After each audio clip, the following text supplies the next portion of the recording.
Next on UMass Sports Insider, it's been a breakthrough stretch recently for a senior UMass guard. We'll show you how Freddie Riley has overcome personal tragedy to excel in his final season. Also, we show you why the maple leaf is so prevalent around the women's basketball team, which has a very Canadian flavor this season. And we're hitting the homestead for several members of the hockey squad, checking out the digs for roughly a third of the team. College life at its finest. UMass Sports Insider right now.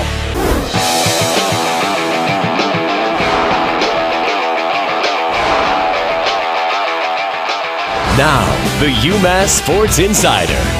Brought to you by Coca-Cola and Alden Credit Union. After a lengthy stretch of road contests, UMass basketball has returned to the Mullins Center for 2 straight weeks to finish January. And with every A-10 victory precious this season, the Minutemen look to take advantage of the home cooking for 3 consecutive contests. Hello and welcome. It's UMass Sports Insider, and I'm your host, Josh Maurer. Coming up later in the program, head coach Derek Kellogg takes a look at a key aspect to his team's early season Atlantic 10 success. But we start with a look at a senior guard whose importance to his team has increased many-fold since a serious injury to Jesse Morgan. The senior from Ocala, Florida, has taken advantage of his newfound playing time and is trying to keep his team in the Atlantic 10 race. With more, here's Cody Crushell in the bunker with Freddie Riley. Far too often, UMass men's basketball senior Freddie Riley has had to turn a heavy heart into motivation. One of my friends got killed my sophomore year here, and then most recently, my cousin got murdered January 1st, 2012, and that's why I changed my number to number 23, because he was 23 years old, and we were really like brothers. We grew up together, played basketball together all the time. I was around him when he got his first dunk ever. And, we just really grew up together. We were only apart 1 year, so I just changed my number to honor him. The day after his hometown friend Antonio T.J. Gordon was shot and killed in January 2011, Riley went off for 18 points in a win at Charlotte. His coaches and teammates didn't know the weight he was carrying until after the game. We were in the room because we were roommates on the road, and he told me that his friend got killed. And he didn't know if he wanted to play or not, but he said he was going to play anyway. And he just went out there and played a good game. Now a senior entering the stretch run of his college career, Riley turned in a similar performance on January 5th against Eastern Michigan, knocking down 5 3-pointers in a 3-minute, 41-second span to help the Minutemen close out a 10-3 non-conference slate with a victory. 3 again. Another one splashes in for Freddie Riley's 5th 3-pointer of the first half. Riley finished the game with 6 triples, the 3rd time he's accomplished that feat at UMass. Every shot seems a lot closer than it actually is. Like, I was looking at some of the highlights from last game, and I didn't realize that I was shooting so far away. So everything just seemed closer. When he first came to UMass, Freddie was a raw talent who struggled with being 1,200 miles away from his hometown of Ocala, Florida. 4 years later, he sees a more well-rounded Freddie Riley. I came in as just a shooter. My defense wasn't too good, and I just played because I could shoot good. So now I see I've changed. I've become more of a leader for my younger teammates because I'm the oldest guy on the team in terms of age, and I just take pride in defense a lot more now. And head coach Derek Kellogg sees a 23-year-old who's all grown up. All the things that I think we've tried to instill in our team and our program, Freddie's been a great example of growing up, of maturing, and not letting some of the things that don't really mean too much really affect you. And it's good to see him really walk around with a smile on his face, and a kid that now I think will be successful in life after basketball, whether it's playing professionally overseas, whether it's having a chance to play professional. But more importantly, I think Freddie's in a position where he could get a job and really provide for a family. I was happy that I was able to get away from home and come to college and experience something new, because that's not something a lot of people get a chance to experience where I'm from. But I'm just thankful for the experience, and I wish my family could see me play more and everything. But I know it's a good reason I'm up here, so I don't really worry about it too much. For UMass Sports Insider, I'm Cody Crushell. Thank you, Cody, and thanks to Freddie for sharing his story with us. Well, we thought we'd give you an inside glimpse at what it's like behind me during a UMass basketball real practice. So recently, we had Coach Derek Kellogg put on a microphone for us as his team went through one of their regular drills. Let's see what they've been working on. We call this DK's X's and O's. Take it away, Coach. Here we are in today's DK's X's and O's, and once again, I'm not sure how much X's and O's we're going to actually get into, but here's what we do. What I love to do before every practice to get the guys loose and warmed up is we like to break down, and we break down by position. Today you're going to see our guards. I don't really like to differentiate between our points and our wings, but I like to differentiate by guys that can play multiple positions. So today, you'll see us working on something that's great for our team, which is our ball screen offense. Get to the free throw line early. Good, good, good. Dang, good, Chaz, good. Way to go hard, Jesse. Good, sit on it, sit, good. Nice job, J-Mo, nice job. Low tray, low tray, low tray, good. We run ball screens for a couple different things. One is, it's very tough for teams to cover the ball screen, whether they're switching, whether they're going over, whether they're blitzing it. It's hard for teams to cover our ball screen action, and we like to accomplish a couple things. One is, we like our guards to look to score, to try to make a play for yourself. The second thing, and probably the most important, is we like to see our guards make a play for their teammates, to get everybody involved and to get high assists. And the last thing, and maybe the most important, is we like to initiate contact and try to get the referee to make calls while we're out in the perimeter. We like to try to get into the 1-and-1 as early in the half as we can, and you'll see as you watch our guards work at it, the coaches are stepping out in a defensive position, and you'll see the guards trying to create contact, to be physical, and to get to the free throw line. So it's nothing that's earth-shattering of what we're doing, but it's a great way to teach our ball screen offense and get our guards to stay low on the dribble, to make a play for themselves or their teammates, and to get to the free throw line. Thanks, DK. We'll have a little more with him in the brain later on in the program. But time now to switch to hockey, where 8 members of this year's team are sharing the same off-campus house. And while it's not quite Animal House, there's still plenty going on. So here's our behind-the-scenes look at the hockey crib. Hey guys, welcome. I'm Eddie Olczyk, number 16 on the UMass hockey team. This is our crib, so we're going to take you on inside. So you see all the boys' ugly mugs up there, so we just take you in through the entry here. And everybody is out cold. This is what I like to call a classic fake sleep. Whenever someone enters the room, everybody pretends to fake sleep. We've got our flat screen TV. It's not 80 inches like you see on the real cribs or anything, but it does just fine. NCAA posters, and then this is our good friend Kevin Moore here. He was on the team last year. He loves his mustache, and then we gave him a nice Santa hat for Christmas. Obviously, I'm still in the Christmas spirit too. I love Christmas. It's one of my favorite holidays. Got all the Christmas lights on. I think I got my remote in here somewhere. Just it's a remote control, so I just flick it, turns on.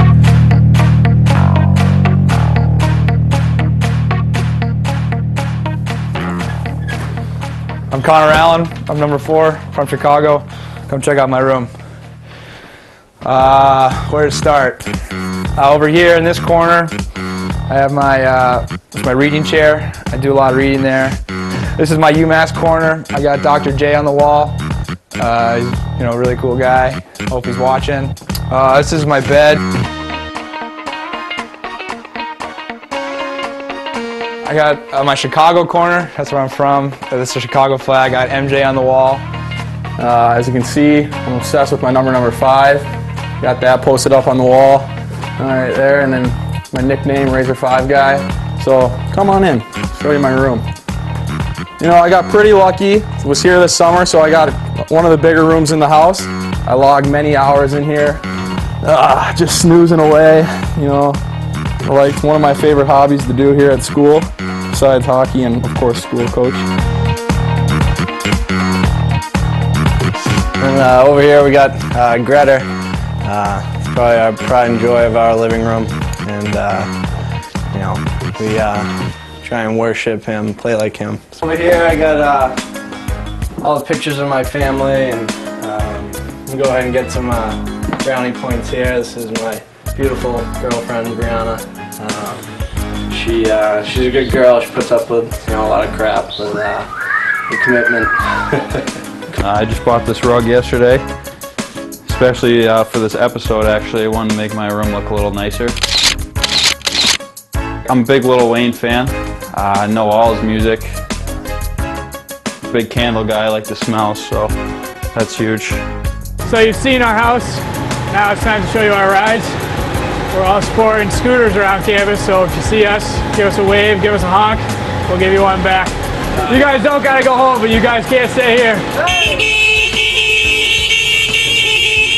Looks like fun, guys. Thanks for showing us around. Well, hey, it's time for us to step aside. First time in our program. Don't go far away. We got lots still to come, including some hoops highlights from a big first Atlantic 10 victory. And we're going to flash back to a big January win in front of a massive crowd at the Mullins Center from last season. Don't go away.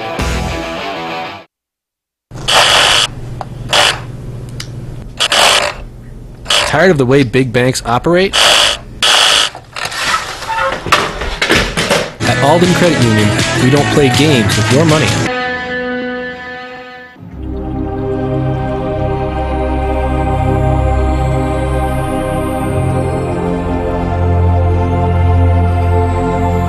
Alden Credit Union's next generation financial planning services can help you reach your goals for free.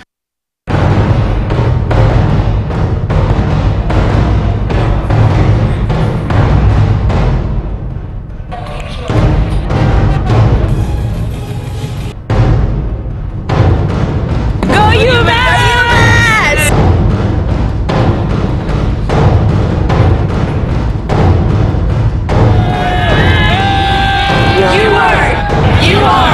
UMass!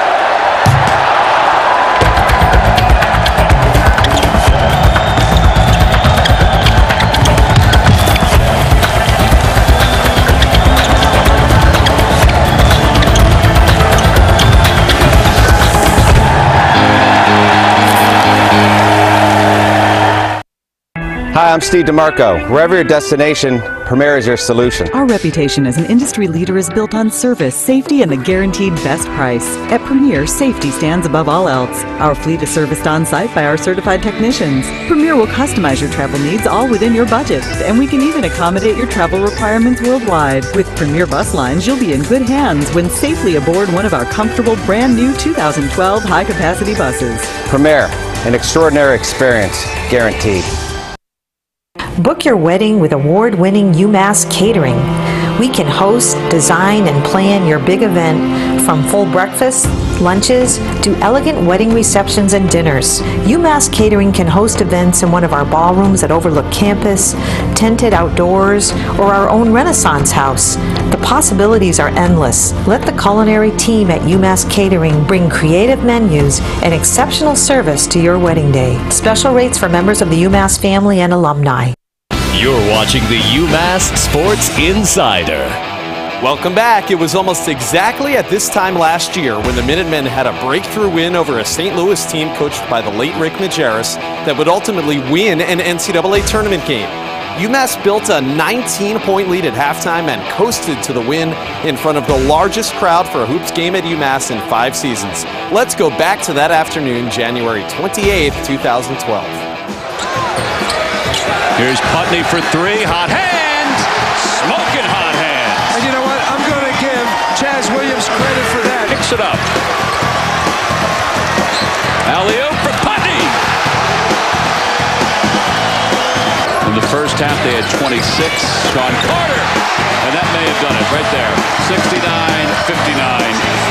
45 seconds to play. Raphael Putney had a career-high 22 points in that big victory, and now that Jesse Morgan has gone down with an injury, Putney's teammates are hoping that he can have more scoring outputs like that to help pick up some of the slack. And speaking of that injury, the UMass team had to rally together to win their first game after Jesse went down at St. Louis. It was a hard-fought road win at Fordham for their first A10 victory of the season. Let's look back at the highlights. Instant replay, UMass in the Bronx. On the penetration, the kick stolen. Riley with the save to Williams.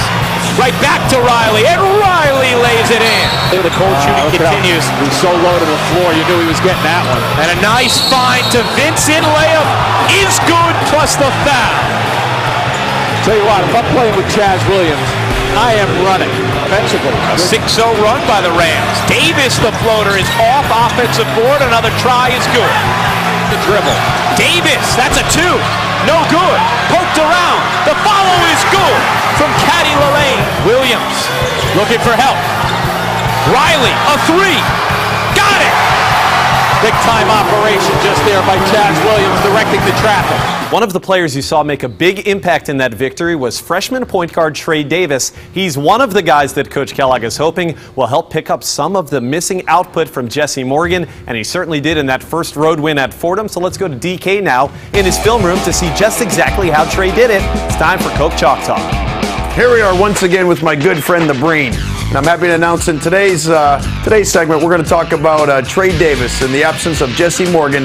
I was really looking for somebody to step up, and I thought Trey Davis did a great job on both ends of the floor against Fordham, but especially on the offensive floor. And here we go. Trey Davis looking to hit ahead up the floor and make plays for his teammates. Nice job here getting it up the floor to Terrell Vinson. Get him an easy basket, got TV going. Here he was on a ball screen. Tyler Bergantino rolls to the rim. Trey Davis over the top to Big T-Berg. And there he is just catching a quick swing, looking for the shooter, finding my man Chaz Williams for an open one.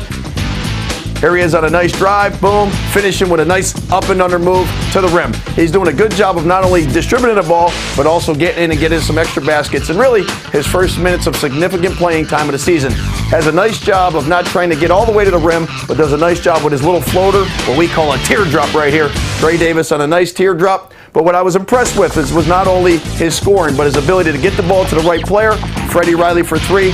Trey Davis is a player that can score the basketball, he distributes for the team, and what he really is a good hard worker who wants to do well for the team and is looking forward to step up in Jesse Morgan's absence. Thanks, Coach. We're going to hear again from Trey a little bit later in the program, but it's time for us to go away for just a few. On the other side of this timeout, we're going north of the border, kind of, and checking in with lots of Canucks hitting the hardwood in Amherst. Stay tuned.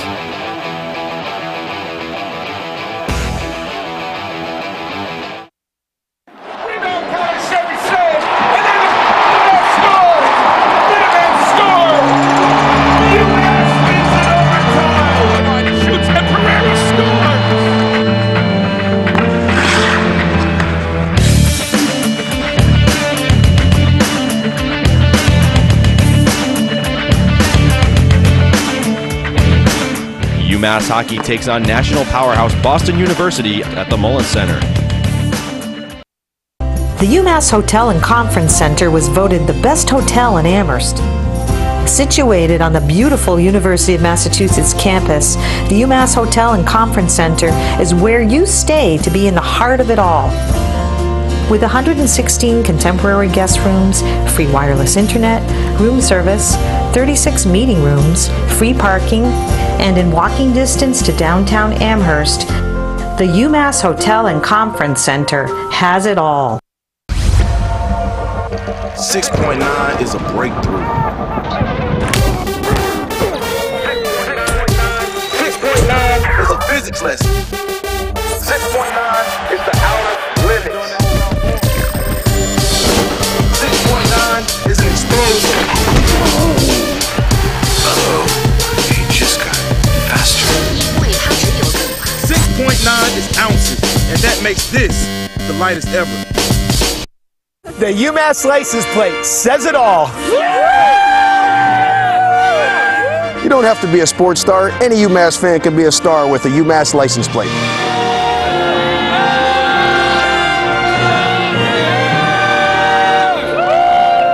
Ride with UMass pride. Order your license plate at UMassAlumni.com. All proceeds benefit UMass.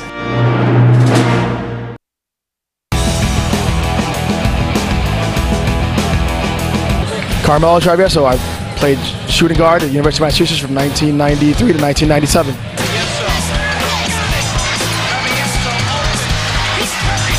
I think one of the special ones was winning all the A-10 championships. Obviously playing with Derek and playing with Lou, now seeing Lou here as one of the coaches, that's a great feeling to be able to share that moment. But I mean, there's just so many. The Final Four, the A-10 championships. I mean, every time we beat Temple, you name it. All those games were just special. Well, when I graduated, I went and played basketball professionally for about another 10 years. Then I recently in 2006 I stopped playing and moved back to Massachusetts, where now I work doing real estate finance. I got a wife, I got two boys, they're 9 and 7, they're up in Massachusetts right now, so that's pretty awesome. Carmelo Travieso, still one of the greatest three-point shooters in program history and an integral part of the 1996 Final Four team. Good to catch up with him. That was back in Puerto Rico when UMass played there in November. Well, let's move over to women's basketball now. And there's a distinct Canadian flavor to Sharon Dolly's squad this year. And no, we're not in Montreal or Toronto. Still in Amherst, but it kind of feels that way when you take a look at this squad's makeup. Here's Hugh Zeitlin. A coach in any sport will do what they can to give their program an edge. In her third season as UMass women's basketball coach, Sharon Dolly is doing just that by recruiting players from Canada, something she picked up over a decade ago as an assistant at Dartmouth. You try to find places where other people might not be, so that's how it started. We didn't get a lot of Canadians at that point at Dartmouth because the financial aid was a little different. Now that's changed. A lot's changed now. I think, not that it was ever a secret, but now it's not a secret at all. So, with the secret out, the question is, what makes Canadian players so attractive to basketball coaches? A lot of them play more of a European style. I think they're typically more skilled. It's not the case across the board. The skill level's high. They fit well into motion. And early on, we were finding kids that other people hadn't seen yet. As I got older, you started getting people that were going. So then slowly, I think now it's, kind of like coaches just go because they know players are not going to be hesitant. They just, I want to go. I want a scholarship. I want to play somewhere else. 3 UMass players, or just over 20% of the women's roster this season, is from Canada, each one with their own story of how they wound up in Amherst. More importantly, they say they rely on each other throughout the year. It definitely helps being 8 hours away from home, just knowing there's other Canadians here who kind of know what you're talking about in terms of like foods or like different slang that we use. It does help. Now it's a lot easier. I know what to expect. But I mean, when I first got here, it was not easy at all. I had a really tough time. Along with the players, 2 members of Coach Dolly's staff are also from Canada. Both coach and players believe that familiarity can go a long way. It helps to have people on staff that have good connections in Canada to draw the best players. And it's also good when a Canadian goes home and says they're having a great time. That increases your chances of signing someone very good. I feel like home. I've been here. You're here like all year round. You're pretty much at home for like a month total, like out of the whole year. So, I feel pretty comfortable here. I'm Hugh Zeitlin for UMass Sports Insider. Hey, this is Trey Davis of UMass men's basketball. We're going to take a quick commercial break, but when we come back, we're going to find out what my teammates would do if they were president.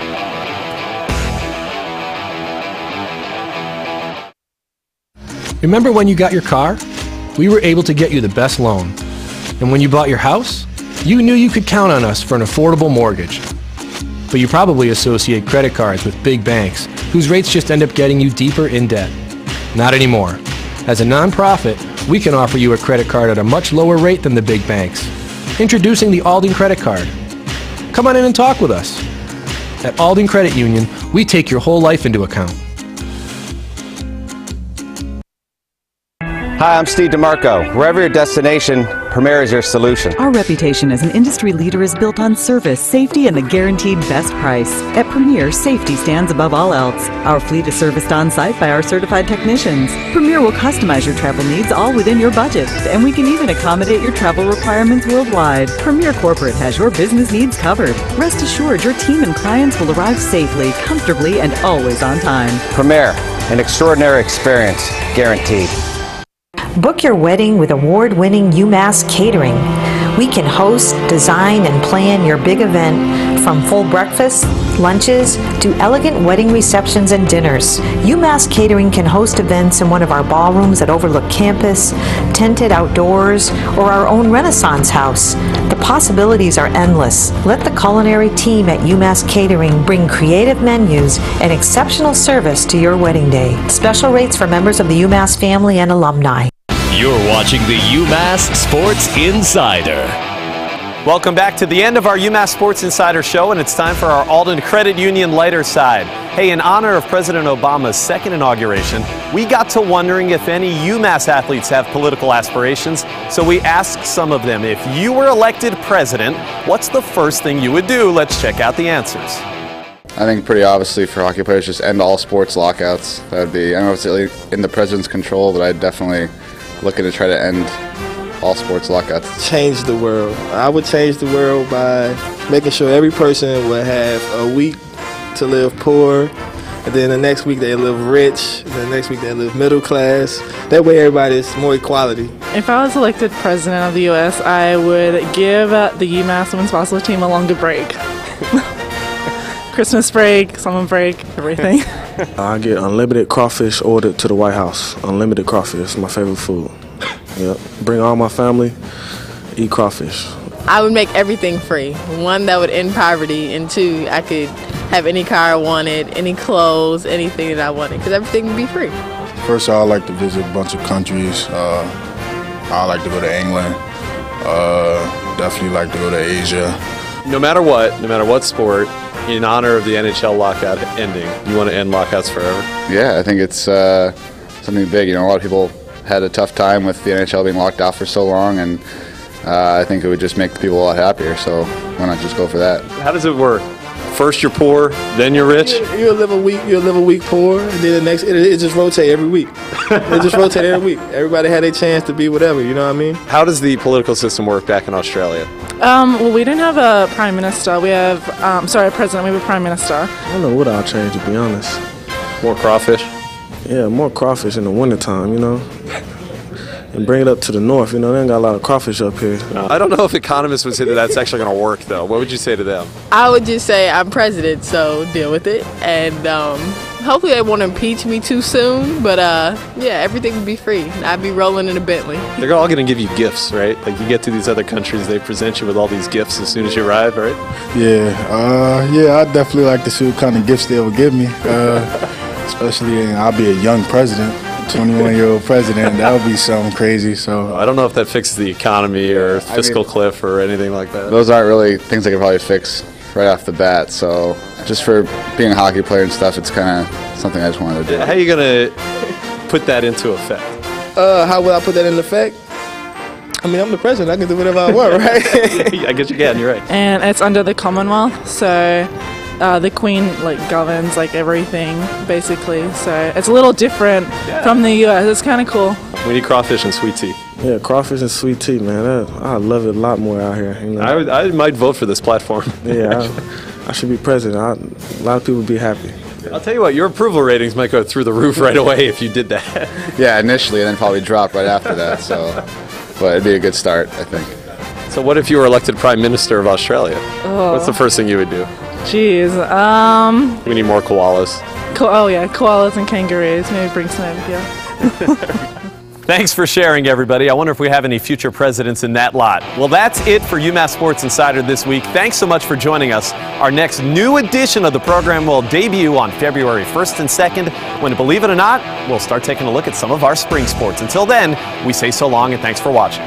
The UMass Sports Insider, brought to you by Coca-Cola, Alden Credit Union, Adidas, UMass Catering, the UMass Alumni Association, and UMassathletics.com.